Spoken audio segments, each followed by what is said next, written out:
Hello दोस्तों, मैं Ajit sir आपका ही अपने YouTube channel Ajit biology club में आप सभी का बहुत बहुत स्वागत करता हूं। दोस्तों, आप लोग कैसे हैं? उम्मीद करते हैं सभी लोग अच्छे होंगे, खुशहाल होंगे। दोस्तों, आज हम फिर उपस्थित हुए एक नए टॉपिक के साथ। आज हम लोग क्लास 11 के एक महत्वपूर्ण टॉपिक बायोलॉजी इंट्रोडक्शन पर डिस्कस करने वाले हैं। जिन दोस्तों ने बायोलॉजी विषय से इंटर करना चाहते हैं और बायोलॉजी विषय लिया है, तो वो लोग हमारे साथ वीडियो में लास्ट तक बने रहें। आज हम लोग बायोलॉजी के बारे में कुछ इंट्रोडक्शन के बारे में डिस्कस करने वाले हैं। भाई, बायोलॉजी क्या है और ये साइंस का ही एक पार्ट है, तो इस विषय पर हम लोग कुछ जानकारी लेकर आए हैं और वो जानकारी आप लोगों से हम लोग साझा करना चाहेंगे। देखिए, यहाँ पर साहब के सामने स्क्रीन पर दिखाई दे रहा है कि विज्ञान क्या है। विज्ञान, क्योंकि हमने पहले ही आपको बताया है कि विज्ञान, बायोलॉजी जो जीव विज्ञान है, जिसे हम लोग हिंदी में जीव विज्ञान कहते हैं, विज्ञान की एक शाखा है। तो बायोलॉजी पढ़ने से पहले हम थोड़ी सी जानकारी विज्ञान से भी कर लेते हैं। जो विज्ञान को इंग्लिश में क्या कहते हैं? साइंस कहते हैं। अब साइंस शब्द की उत्पत्ति लैटिन शब्द से साइंसटिया से हुई है, जिसका अर्थ होता है ज्ञान या नॉलेज। अर्थात हमारे इस भौतिक जगत में जो कुछ भी घटित हो रहा है उसका क्रमबद्ध या व्यवस्थित ज्ञान ही विज्ञान कहलाता है। जिसे हमने साइंस बताया कि साइंस एक प्रकार का विशेष ज्ञान है। हमारे इस भौतिक जगत में जो कुछ भी घटित हो रहा है उसका क्रमबद्ध या व्यवस्थित ज्ञान ही क्या कहलाता है? विज्ञान। विज्ञान एक प्रकार का क्या है? विशेष ज्ञान होता है, एक सिस्टमैटिक नॉलेज है। अब क्योंकि हमें पढ़ना है बायोलॉजी, हमें जानना क्या है जीव विज्ञान के बारे में, तो हमें साइंस को तो जानना अति आवश्यक है ना। नहीं तो क्या हो जाएगा, बायोलॉजी भाई साइंस की तो ही ब्रांच है, हमसे नाराज हो जाएगी कि हमारे जो मेन आधार है आप उसे नहीं पढ़ पाए। चलिए, तो जीव विज्ञान जो बायोलॉजी है, जीव विज्ञान शब्द सबसे पहले लैमार्क व ट्रेविरेनस नाम के वैज्ञानिक ने दिया था। किसने दिया था? लैमार्क व ट्रेविरेनस नाम के वैज्ञानिक ने 1802 ईस्वी में किस शब्द का नाम दिया था? जीव विज्ञान का। भाई, जीव विज्ञान जो शब्द आया था सर्वप्रथम किसने दिया था? लैमार्क व ट्रेविरेनस नाम के वैज्ञानिक ने। अब हमने बताया था आपको कि विज्ञान की शाखा है। जीव विज्ञान क्या है? विज्ञान की शाखा है। तो हम लोग विज्ञान की वह शाखा जिसके अंतर्गत जीवधारियों का अध्ययन किया जाता है उसे जीव विज्ञान कहते हैं। क्या कहते हैं? जीव विज्ञान। जीव विज्ञान क्या है? जीव विज्ञान लिविंग स्टडी, लिविंग ऑर्गेनिज्म, जो सजीव प्राणी हैं उनका अध्ययन किसमें किया जाता है? जीव विज्ञान में। अब जीव विज्ञान के जनक की यदि बात पूछी जाए कि जीव विज्ञान के जनक कौन है, फादर ऑफ बायोलॉजी कौन है, तो अरस्तु है। कौन है? अरस्तु। भाई, जीव विज्ञान को फादर ऑफ बायोलॉजी इसलिए कहा जाता है कि जीव विज्ञान को विज्ञान से एक अलग शाखा के रूप में स्थापित करने का कार्य किसने किया था? अरस्तु ने। इसलिए अरस्तु को जीव विज्ञान का जनक कहते हैं, यानी फादर ऑफ बायोलॉजी भी कहा जाता है। जीव विज्ञान के जनक या पिता भी बोलते हैं। जीव विज्ञान को दो परंपरागत शाखाओं में बांटा गया। कितनी शाखाओं में बांटा गया? दो। एक जंतु विज्ञान, एक वनस्पति विज्ञान। जंतु विज्ञान मीन्स होता है जूलॉजी और वनस्पति विज्ञान मीन्स होता है बॉटनी। अब बायोलॉजी तो आपको पता है कि जो बायोलॉजी शब्द है लैमार्क और ट्रेविरेनस नाम के वैज्ञानिक ने दिया था। अब ये जो बायोलॉजी शब्द है ये दो शब्दों से मिलकर बना है। कितने शब्दों से मिलकर बना है? दो शब्दों से मिलकर बना है। एक शब्द है बायोज, दूसरा शब्द है लोगोज। यानी जो बायोज मीन्स होता है लाइफ और लोगोज मीन्स होता है स्टडी, यानी ये जीवन का अध्ययन है। किसका अध्ययन है? जीवन का।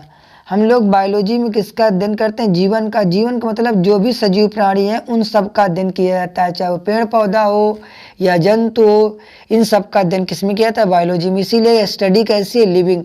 निर्जीवों का अध्ययन बायोलॉजी में नहीं किया जाता है। स्टडी कैसी है? लिविंग है। तो जीव में बायोलॉजी क्या होता है? विज्ञान की वह शाखा जिसके अंतर्गत हम लोग जीवधारियों का अध्ययन करते हैं, उसे हम लोग क्या कहते हैं, बायोलॉजी कहते हैं। अब जंतु विज्ञान किसे कहते हैं? अब बायोलॉजी की शाखा है जंतु विज्ञान, जिसे जूलॉजी बोलते हैं। जून प्लस लोगोज, जून प्लस लोगोज दो शब्दों से मिलकर बना है। जून मीन्स होता है एनिमल, लोगोज मीन्स होता है स्टडी, यानी जंतुओं का अध्ययन। जूलॉजी के अंतर्गत क्या होता है?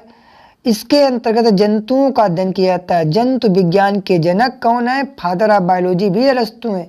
जैसा कि आपने पढ़ा, फादर ऑफ बायोलॉजी कौन है? अरस्तु हैं। तो फादर ऑफ जूलॉजी कौन है? अरस्तु हैं।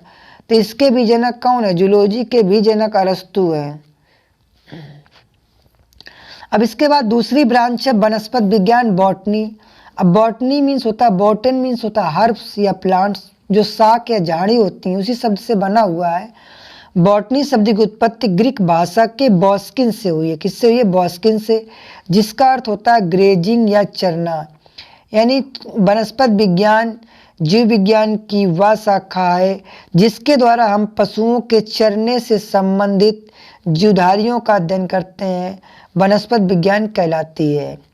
यानी जीव विज्ञान की वह शाखा जिसके अंतर्गत हम लोग वनस्पतियों एवं पेड़ पौधों का अध्ययन, वनस्पतियों या पेड़ पौधों का अध्ययन करते हैं, उसे क्या कहते हैं? वनस्पत विज्ञान। इसके जनक कौन है? थियोफ्रेस्टस। तो अभी आप लोगों ने सीखा कि बायोलॉजी किसे कहते हैं और जूलॉजी किसे कहते हैं, यानी जंतु विज्ञान और वनस्पत विज्ञान के बारे में आप लोग जानकारी प्राप्त कर चुके हैं। चलिए हम लोग थोड़ा और भी इंट्रोडक्शन करते हैं।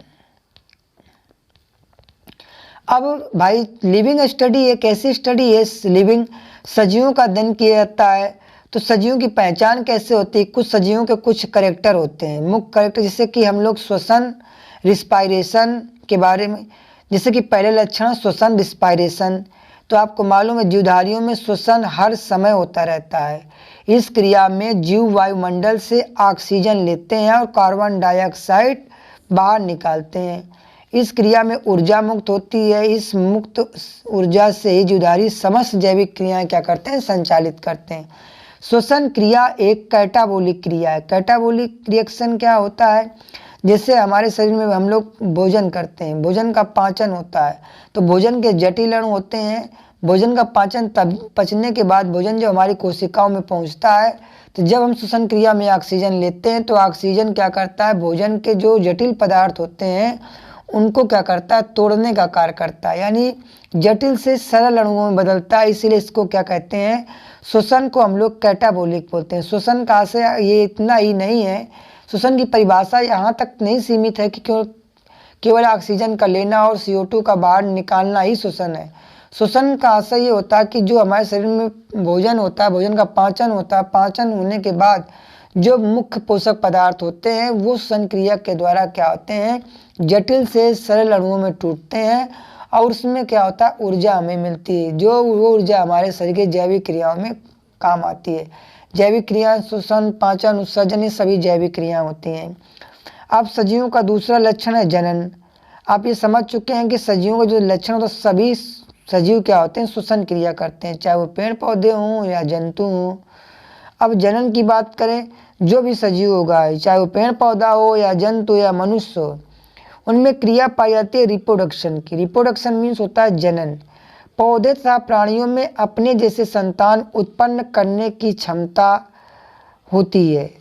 जो चाहे पौधा हो या जंतु हो, उसमें क्या होता है? अपने समान संतानों को जन्म देने की क्या पाई जाती है? क्षमता पाई जाती है। उस क्रिया को हम लोग जनन कहते हैं। यदि ये जीवधारियों में क्रिया नहीं होगी तो उनका जो वंश है वो समाप्त हो जाएगा। तो अपनी मृत्यु से पहले अपने वंश एवं परंपरा को बनाए रखने के लिए प्रत्येक जीवधारी अपने समान संतानों को जन्म देते हैं। अब ये अलग अलग जीवधारियों में अलग अलग विधियों से होता है। यदि पौधों में बात करें तो कायिक विधि द्वारा होता है। जड़, तना, पत्ती, किसी भी माध्यम से पौधा अपने समान पौधे को उत्पन्न कर सकता है, पत्ती के द्वारा या जड़ के द्वारा या तने के द्वारा या बीजों के द्वारा। कई प्रकार से क्या होता है? इसमें जनन होता है।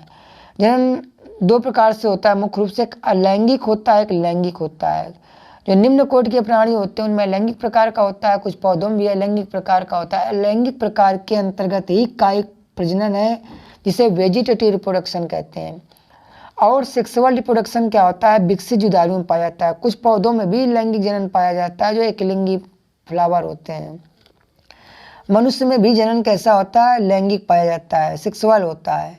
तो आप लोग समझ पा रहे हैं जनन भी जुदारियों का एक क्या है, प्रमुख लक्षण है जो कि सजीवों में पाया जाता है। श्वसन और जनन, हमने 2 लक्षणों के बारे में डिस्कस किया। इसके अलावा और भी लक्षण होते हैं जैसे उत्सर्जन है, भोजन का पाचन है, संवेदनशीलता है, वृद्धि है। ये बहुत सारे ऐसे लक्षण होते हैं जो सजीवों में पाए जाते हैं जो कि इनको क्या करते हैं, निर्जीवों से अलग करते हैं। अब हम लोग भाई बायोलॉजी में क्या होता है, पौधों की भी रखा गया है और जंतुओं की भी रखा गया है। तो हम लोग कुछ पौधों जंतुओं में भी डिफरेंस देखते हैं कि पौधों जंतुओं में क्या अंतर है, जिसके कारण पौधों को प्लांट जगत में और जंतुओं को क्या है, एनिमल जगत में रखा गया है। तो important difference between plant and animal, तो प्लांट और एनिमल में क्या अंतर है, किस प्रकार से पौधा क्या है जंतुओं से भिन्न है। तो पौधों का शरीर संगठन सरल प्रकार का होता है। जो पौधे होते हैं उनका जो शरीर संगठन है, बॉडी ऑर्गेनाइजेशन होता है, वो सिंपल होता है। जंतुओं क्या होता है, अपेक्षाकृत कुछ जटिल होता है। कैसा होता है, पौधों की अपेक्षा जटिल होता है। क्योंकि देखा जाए तो पौधे क्या होते हैं, स्टेबल होते हैं, स्थायी रूप से एक ही स्थान पर रहते हैं, जबकि जंतु क्या होते हैं, भोजन की तलाश के लिए एक स्थान से दूसरे स्थान की ओर क्या करते हैं, गति करते हैं। अब दूसरा अंतर क्या है, पौधों में कोशिका के चारों ओर सेलुलोज की बनी एक दृढ़ कोशिका भित्ति पाई जाती है। पौधों का सबसे प्रमुख अंतर क्या होता है दोस्तों, सबसे यदि प्रमुख अंतर की बात करें तो जो पौधा होता है उस कोशिका के चारों ओर जो उसको कोशिका होती है वो सेलवाल पाई जाती है, यानी कि पौधे में सेलवाल होती है और कोशिका के चारों ओर सेलुलोज की बनी एक दृढ़ कोशिका भित्ति पाई जाती है, जिसके कारण पौधा कैसा होता है, स्टिक रूप में रहता है। और जो कोशिका भित्ति होती है ये क्या है, प्राय जंतुओं में नहीं पाई जाती। ये प्रमुख अंतर होता है। तीसरा अंतर क्या कहता है, अधिकतर पादप कोशिकाओं में एक हरे रंग का कोशिकांग पाया जाता है जिसे क्लोरोप्लास्ट कहते हैं। और जंतुओं की बात करें तो जंतुओं में क्या होता है, हरित लवक अनुपस्थित होता है। तो आप लोग समझ पा रहे हैं जो क्लोरोफिल होता है, क्योंकि पौधे क्या होते हैं, स्वपोषी होते हैं, अपना भोजन स्वयं बनाते हैं। अब वो भोजन क्या होता है, पत्तियों के द्वारा बनाते हैं। पत्तियों में जो हरे रंग का पदार्थ होता है जो हरित लवक होता है, हरित लवक में क्या होता है, क्लोरोफिल नामक पदार्थ पाया जाता है। क्लोरोफिल के कारण पत्तियां कैसी होती हैं, हरी होती हैं। ये हरित लवक का ही पार्ट है जिसके कारण पौधे क्या होते हैं, हरे रंग के होते हैं। तो इसी की उपस्थिति में पेड़ पौधे क्या करते हैं, भोजन बनाते हैं। जंतुओं में ऐसी कोई व्यवस्था नहीं होती है। जंतु क्या होते हैं, भोजन के लिए पेड़ पौधों पर ही डिपेंड रहते हैं, प्रत्यक्ष या अप्रत्यक्ष रूप से। अब चौथा अंतर क्या कहता है, पौधे जल, CO2, सूर्य के प्रकाश की उपस्थिति में प्रकाश संश्लेषण, जिसे हम लोग फोटोसिंथेसिस बोलते हैं, द्वारा अपना भोजन क्या करते हैं, स्वयं बनाते हैं। आप लोग जानते हैं पौधों में भोजन बनाने की जो क्रिया होती है वो प्रकाश संश्लेषण या फोटोसिंथेसिस कहलाती है। इसके लिए पौधों को क्या होता है, CO2 की आवश्यकता होती है, सूर्य की प्रकाश की आवश्यकता होती है, एवं जो खनिज लवण होते हैं मृदा से मिल जाते हैं। यदि इनमें से कोई भी पदार्थ अनुपस्थित होता है तो इसके बिना फोटोसिंथेसिस की क्रिया नहीं हो सकती है। जबकि जंतुओं में ऐसी कोई व्यवस्था नहीं होती जिसके कारण वो अपना भोजन स्वयं बना लें। इसीलिए जंतु क्या होते हैं, परपोषी होते हैं, हेटेरोट्रॉफिक होते हैं, और पौधे क्या होते हैं, आउटोट्रॉफिक कहलाते हैं, स्वपोषी होते हैं। पौधे क्या होते हैं, स्वपोषी आउटोट्रॉफी होते हैं, और जंतु क्या होते हैं, हेटेरोट्रॉफिक परपोषी होते हैं। तो दोस्तों मैं उम्मीद करता हूँ सभी लोग समझ पा रहे होंगे कि जंतुओं और पौधों में क्या अंतर है। जंतु में सबसे प्रमुख, पौधों में, जंतु और पौधों में सबसे प्रमुख अंतर की बात करें तो पौधों में सेलवाल पाई जाती है कोशिका भित्ति, जंतुओं में सेलवाल नहीं होती है।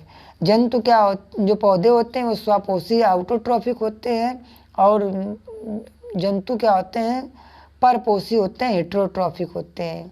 उम्मीद करते हैं वीडियो सभी लोगों को अच्छी लगी होगी।